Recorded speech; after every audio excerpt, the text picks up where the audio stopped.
Olha só, não adianta você me receber com essa cara porque eu sei que eu tô atrasado. Então, isso que você tá fazendo, né? Todo esse clima que você tá criando não favorece o início, esse reinício de papo que a gente vai ter aqui sobre as projeções da Premier League. Eu me enrolei, eu estou correndo contra o tempo, mas tudo dando certo. Eu fecho os próximos 2 capítulos das projeções antes da abertura da Premier League, na tarde da sexta-feira, no horário de Brasília, portanto, publicando a quarta e final parte dessas projeções de manhã, tá bom? Para que você esteja fornecido com todos os meus palpites furados e as informações às vezes corretas, porque eu tenho que começar esse vídeo me desculpando por alguns erros do vídeo anterior, tá? E se você não ouviu, por favor, veja. São erros que representam apenas 2, 3% do vídeo completo, então ainda vale a pena vê-lo, trazendo depois as correções, as retificações que eu vou fazer aqui. A primeira e a principal é que eu não sei porquê, quer dizer, eu desconfio que seja um pouco um problema mental que eu tenho quando eu volto das férias completamente fora do lugar.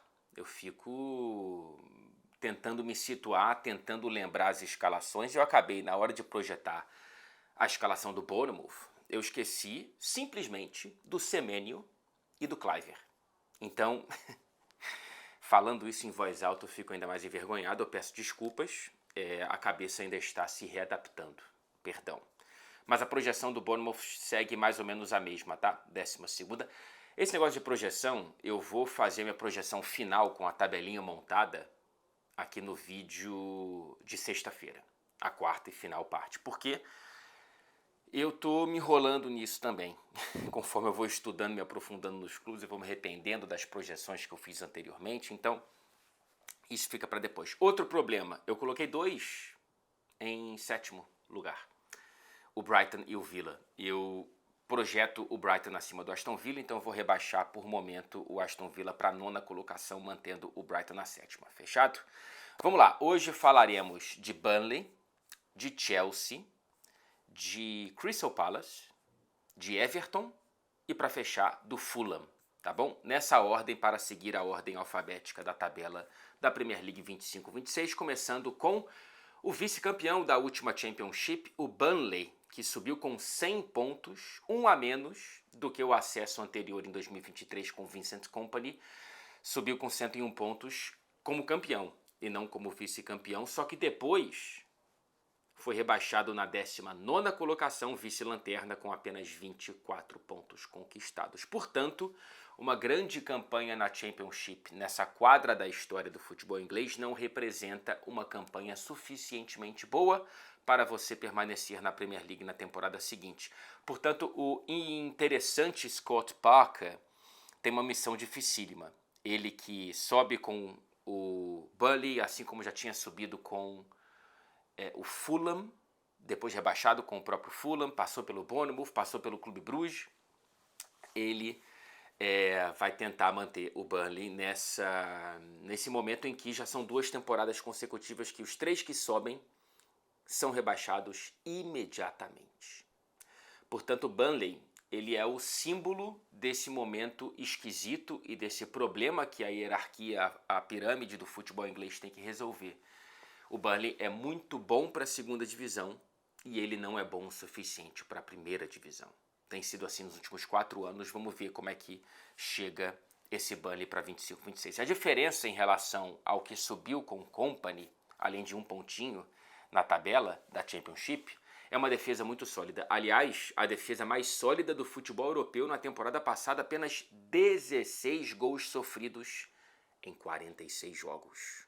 30 partidas sem sofrer qualquer gol. 30 de 46 foram clean sheets. Então, um setor defensivo muito, muito bem montado, porém em processo de remontagem. Porque perdeu peças, contratou outras, então vamos olhar um pouquinho a janela desse Burnley até a gravação desse vídeo. Perdeu o muito bom goleiro James Trafford, depois de 2 temporadas contratou do City, vendeu para o City, 27 milhões de libras. e perdeu 2 jogadores em fim de contrato por não conseguir renovar.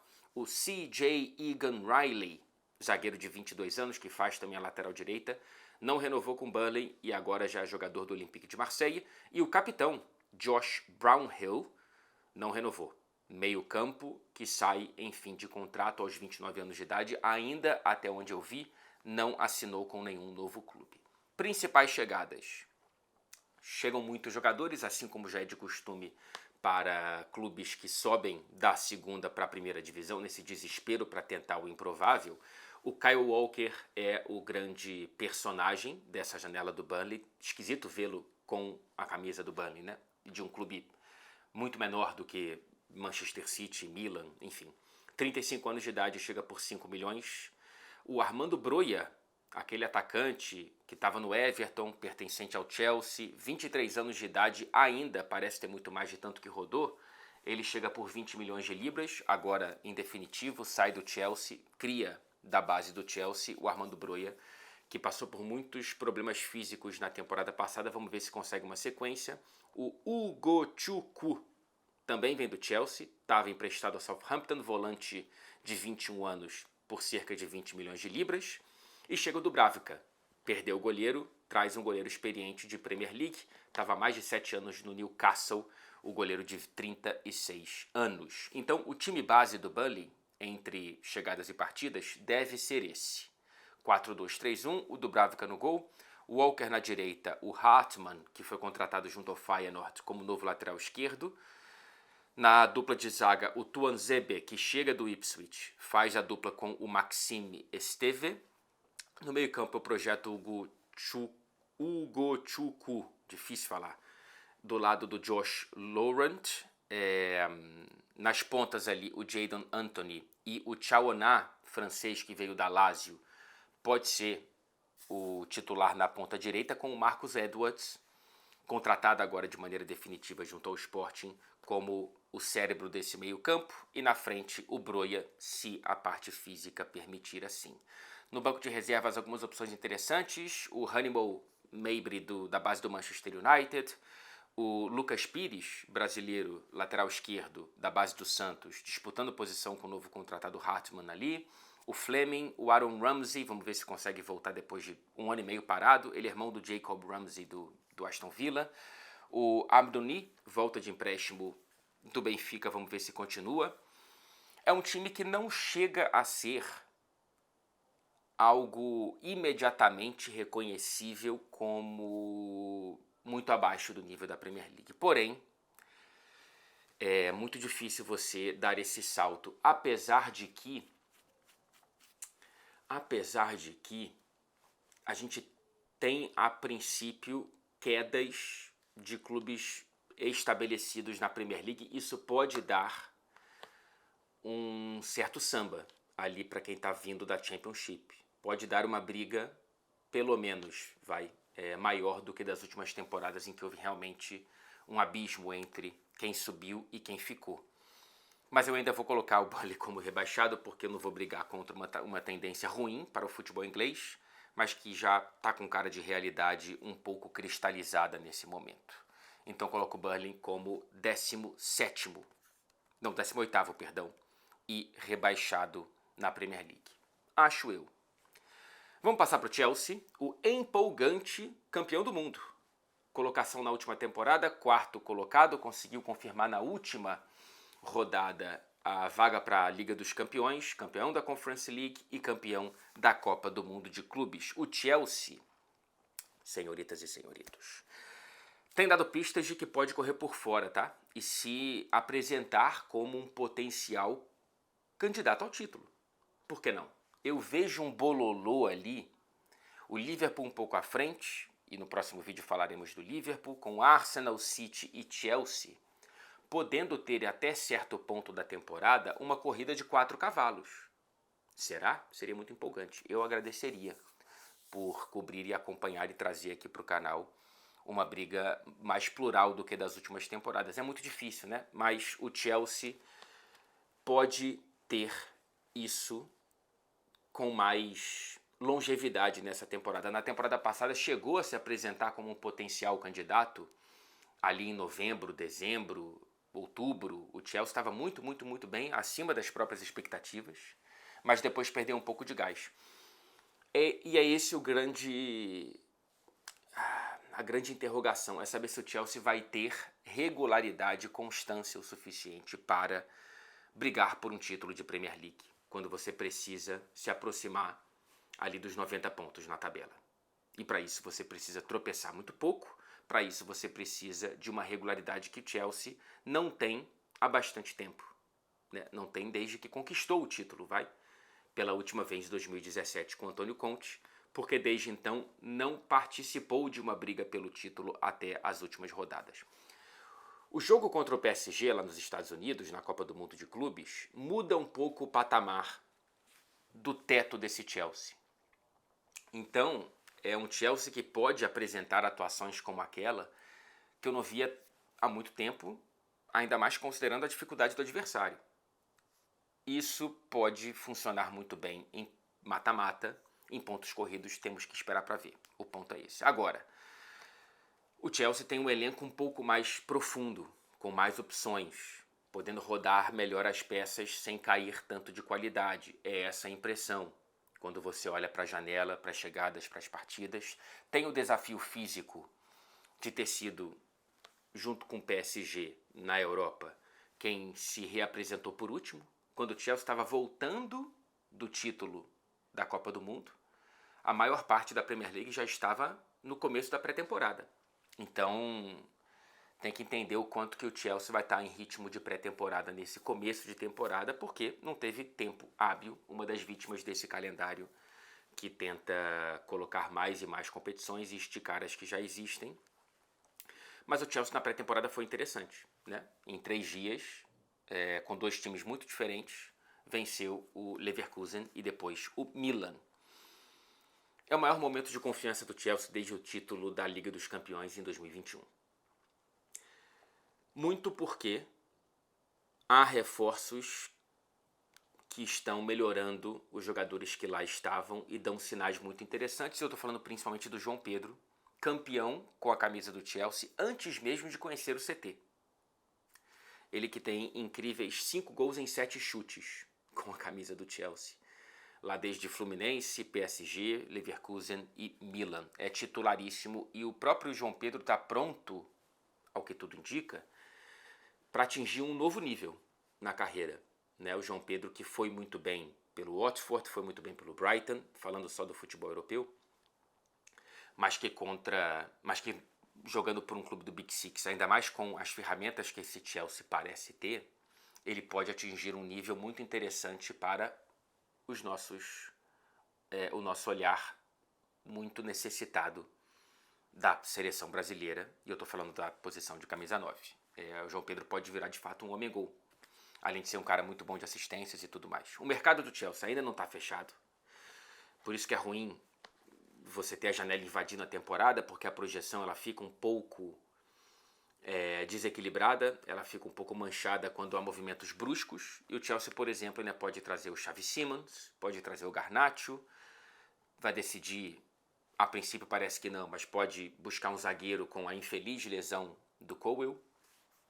Há saídas, o elenco está inchado, e há jogadores em excesso, e eu estou falando de Nkunku, eu estou falando talvez de Andrei Santos, enfim, vamos ver.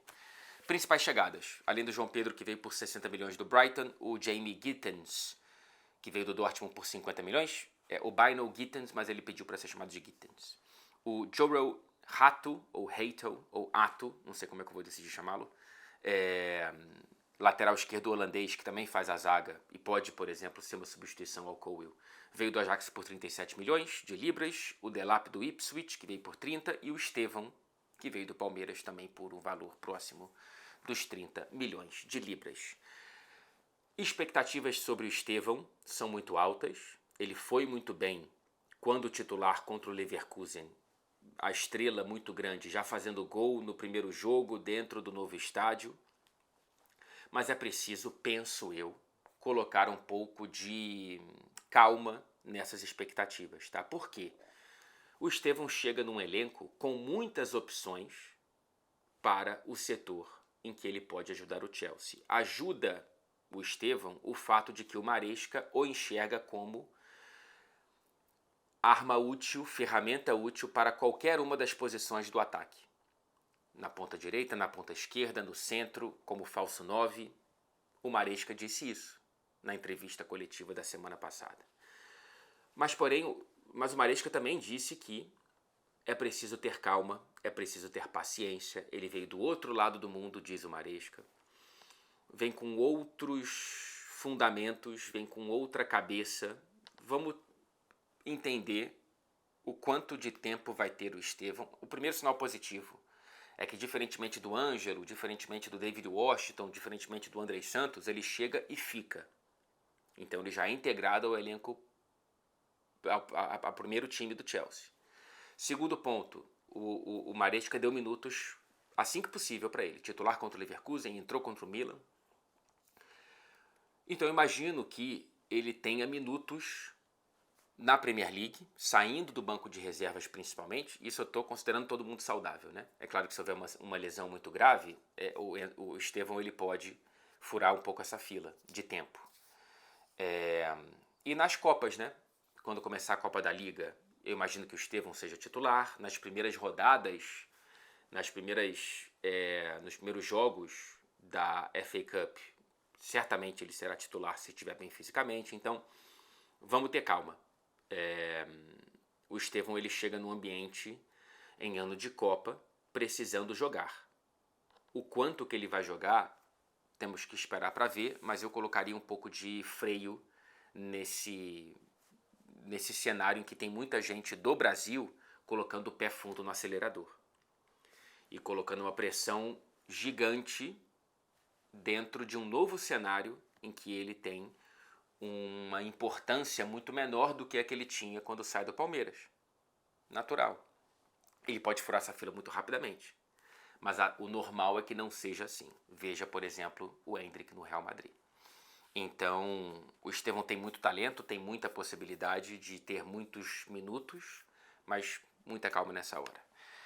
Principais saídas do Chelsea. Como é que o Chelsea segue contratando muito? Vende muito bem. Já fez mais de 200 milhões só nesse mercado. E poucos jogadores que ali estavam, né? Só o Madueke. O resto, e o Dewsbury Hall. O resto, João Félix, Broja, Hugo, Choku, o Kepa, o Petrovic, estavam emprestados e renderam dinheiro para o Chelsea.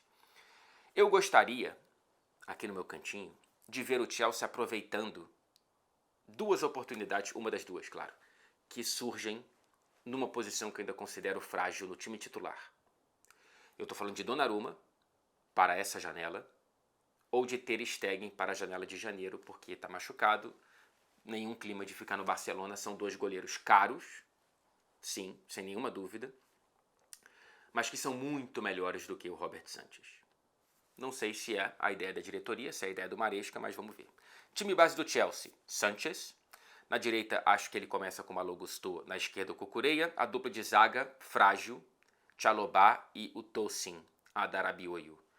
Ainda tem para ver o retorno do Fofana, tomara que volte bem, o zagueiro francês depois de muito tempo machucado. Tem o Badiashile, tem o Rato que veio do Ajax, eu vou falar Ato, que eu acho melhor, né? O Ato ou Heitel.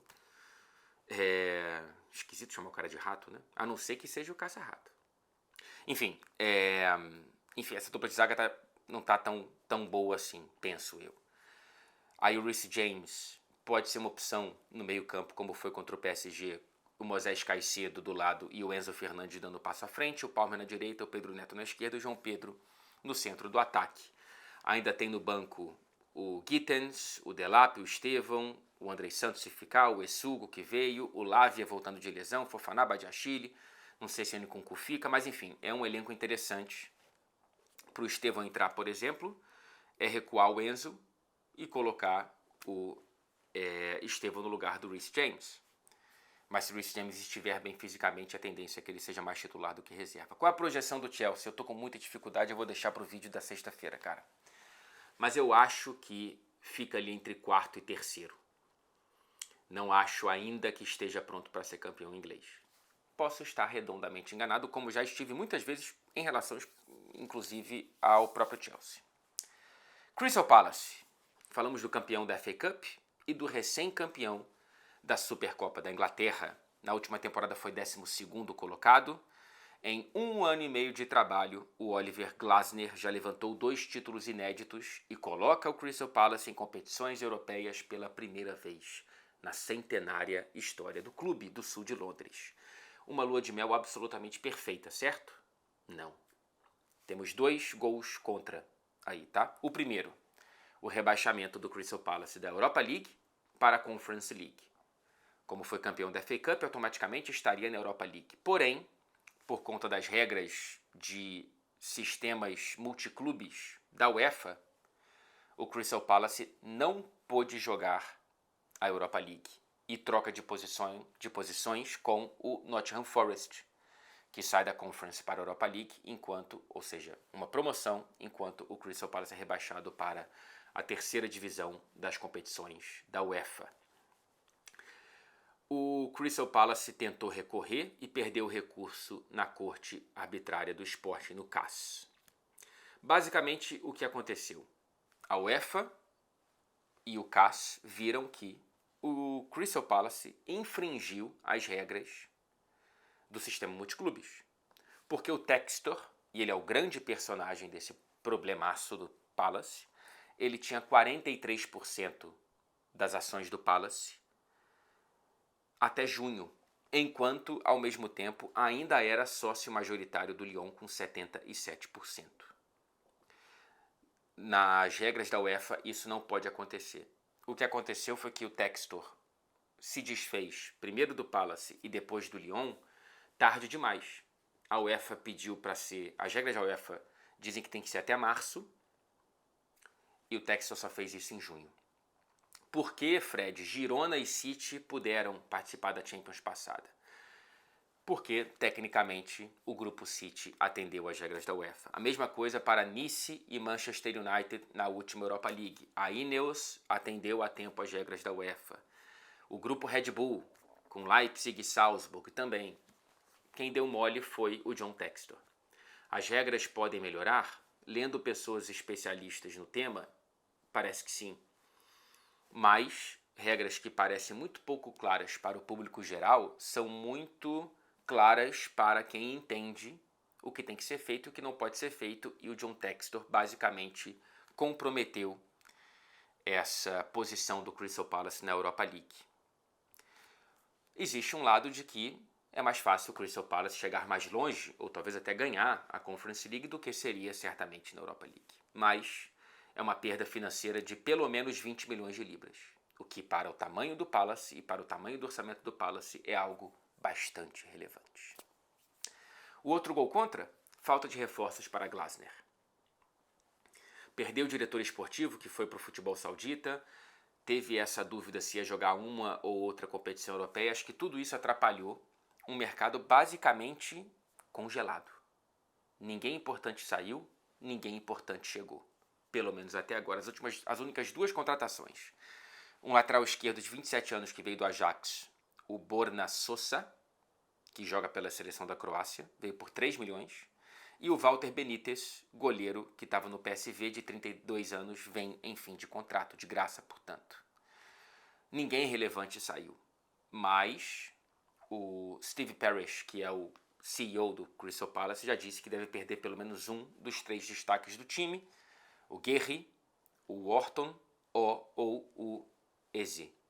Um dos 3, pelo menos, deve sair até o fim da janela. Eu imagino que o mais provável seja o Guerri. O Liverpool está no cangote do capitão do Crystal Palace.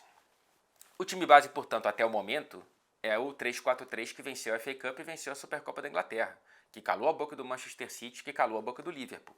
Com Henderson no gol, o Richards, o Lacroix e o Guerri na zaga, Munhoz na direita, o Mitchell na esquerda, o Orton e Kamada no meio campo, o Sarr de um lado, o Eze de outro e o Mateta na ponta de lança.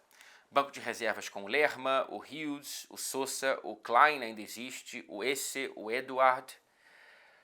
Precisa de contratações, especialmente se perder um ou 2 destaques desse time. Precisa de contratações relevantes, tá? Se mantivesse esse time, eu acho que estaria bem ali para brigar por uma vaga europeia mais uma vez. Inclusive dentro da Premier League. Mas como não deve manter, acho muito difícil. Portanto, eu projeta o Palace ali na 13ª colocação. O Oliver Glasner vai precisar de paciência. Vamos ver se consegue ser agradado e agraciado com o que ele merece até o fim dessa janela que fecha no dia 1º de setembro. Vamos fechar, portanto... Fechar não. Ainda faltam 2. Vamos passar para o quarto dos 5 clubes desse vídeo. Everton, de Casa Nova. O Everton que na última temporada sofreu um pouco menos. 13ª colocação. A melhor desde 2021. Muito graças ao retorno do David Moyes. Depois de 12 anos de hiato, ele volta para o Everton para evitar mais uma briga contra o rebaixamento. Ele conquistou em 19 rodadas 31 pontos, quase o dobro do que o Shandite tinha conseguido, 17 em 19 rodadas. Agora sai de cena o Goodison Park, depois de 132 anos, casa do Everton desde 1892, entra, agora já vendido com name rights, o Hill Dickinson Stadium, ali nas docas de Liverpool, uma posição muito premium, bonitaço. A localização do novo estádio do Everton é melhor do que a localização do histórico Goodison Park, que fica para o time feminino, pelo menos para esse começo desse novo capítulo da história do Goodison Park. 52 mil lugares é o 8º maior estádio da Inglaterra, a nova casa do Everton. O Everton conseguiu evitar estrear o estádio na 2ª divisão, depois de temporadas com vários problemas, inclusive fora de campo. Agora tem um novo grupo à frente do Everton depois da saída do Moshiri, que não deixa nenhuma saudade.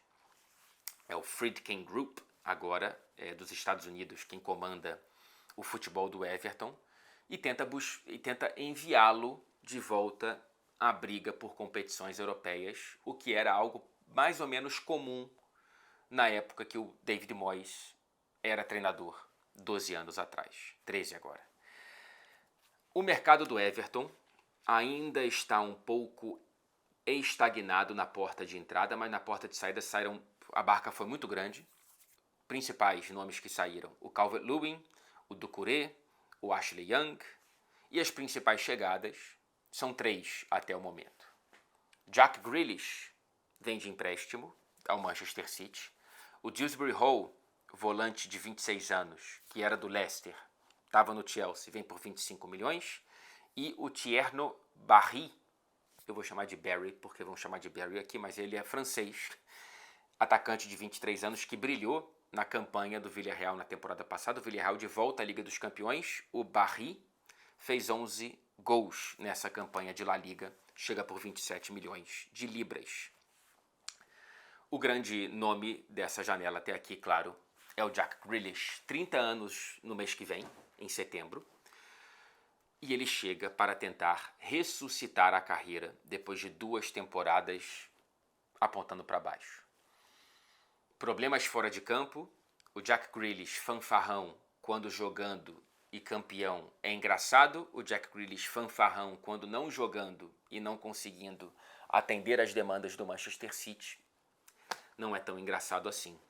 E ele tenta ressuscitar a carreira num ano muito importante para ver se ele consegue voltar para a Inglaterra a tempo da Copa do Mundo. Eu acho muito difícil. Uma grande dúvida aos mais românticos, que acham que o Guardiola apagou o futebol do Jack Grealish, é ver se no Everton ele consegue recuperar aquele brilho que ele tinha no Aston Villa. Sem nenhuma dúvida, ele era mais inventivo com a camisa do Villa, mas talvez porque ele não foi bom o suficiente para ser tão inventivo com a camisa do Manchester City. Ele foi bom o suficiente para ser uma engrenagem muito importante, principalmente no ano da Tríplice Coroa. A segunda temporada do Jack Grealish à frente do Manchester City. Mas ele não conseguiu ser minimamente relevante nas últimas 2 temporadas. Tomara que ele consiga ser algo parecido com o que a gente viu no Villa com a camisa do Everton. Seria interessante para a Premier League ter um pouco mais de um Jack Grealish criativo, solto, driblador, enfim, um futebol mais moleque. É uma aposta cara, salários altíssimos, para uma posição pouco urgente, falando baixinho aqui com você, tá? Porque quando você olha para o time base do Everton, tentar escalar o Grealish sem mexer muito no NDIE, que foi o melhor jogador do setor ofensivo da temporada passada, E no Dewsbury Hall, que chegou para essa posição, é um pouco complicado. Será que o Grealish vai jogar na direita? Será que o Dewsbury Hall pode jogar na direita, o Grealish no centro? Na esquerda eu acho que ninguém mexe no NDIE, pelo menos a priori. Então eu coloco ali no 4-2-3-1 o Pickford com o Jake O'Brien na direita, o Mykolenko na esquerda, o Tarkowski, ainda zagueiro do Everton, e o Branthwaite, que conseguiu ficar no... O Everton conseguiu segurar essa promessa da base. Bom, promessa não, realidade, né? Que foi muito atacado, aliciado por outros clubes, principalmente na temporada passada, e o Branthwaite continua. No meio campo, eu acho que ele mantém ali o Garner do lado do Gueye. E aí na frente, vamos ver o que acontece. O Barry vai ser a ponta dessa lança. E aí o Carlos Alcaraz, que estava no Flamengo, talvez vá para o banco. Ou ele pode ser titular, com o Garner indo para o banco e recuando um pouco de Dewsbury Hall. Não sei, tem que perguntar para o Moyes, inclusive vou entrevistá-lo nessa quarta-feira. O Coleman fica no banco, o Michael Keane, o McNeil, o Beto. Ainda precisa de contratações e o David Moyes sabe disso. Portanto, eu vejo um Everton mais ou menos por ali. Eu coloco na 15ª colocação, mas pode ser 14º, 13º.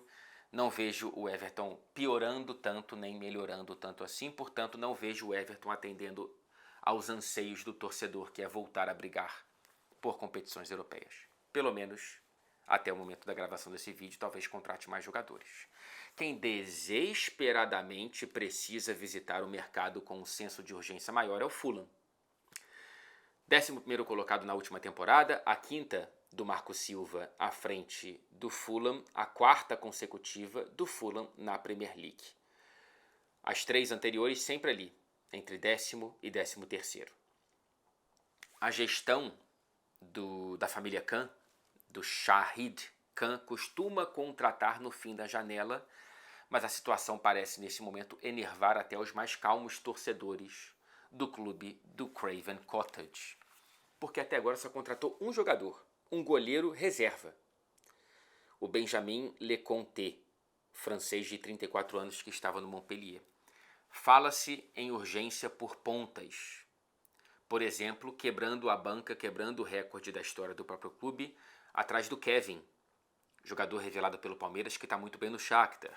Fala-se em Chukwueze do Milan, em tentar comprar o Nelson do Arsenal, ele que passou a segunda metade da temporada emprestado ao Fulham na temporada passada. Precisa de reforços. Não perdeu ninguém relevante, é verdade. O Rodrigo Muniz está no radar da Atalanta, dizem que também do Newcastle, mas até agora nada aconteceu. Então, a janela do Fulham é uma pasmaceira, é um tédio para o torcedor do clube de Londres. O time é igual. 4-2-3-1 com o Leno, o Tete de um lado, o Cessenhon de outro com o Andersen e o Bassey, o Sanderberg do lado do Lukic e um pouco mais à frente o Andreas Pereira no centro desse meio campo, com o Ayobi de um lado, o Harry Wilson de outro e o Rodrigo Muniz ainda brigando ali por vaga no ataque, porque tem o Raul Jimenez, aí tem o Adama Traoré, tem o Josh King, bom jogador da base, o Smith Rowe, que ainda não conseguiu encaixar, o Reed, precisa de reforços. Então, cara, eu tô colocando o Fulham em 16º. Eu tô achando esse time muito frágil. Eu tô achando esse time sem oxigenação de motivação, oxigenação técnica, física, mental. Um problema pro Marco Silva, que também ainda não deu o pulo, né? Achei que a essa altura já teria, por exemplo, feito o que o Thomas Frank fez, indo pro Tottenham. Enfim, essa briga contra o rebaixamento, que pode envolver o Fulham, tem nomes interessantes. Será que o Everton participa dela? O Brentford caindo um pouco? O West Ham? O Wolverhampton? Isso eu vou falar, esses 2 últimos, nos próximos vídeos. Espero que não tenha errado nada muito crasso aqui, tá? Mas se eu errei, você por favor faça o que fez no último vídeo. Se desinscreva do canal, pare de me ver, me bloqueie nas redes sociais, brincadeira. Só avise aqui na caixa de comentários, tá? Um beijo e até o próximo vídeo.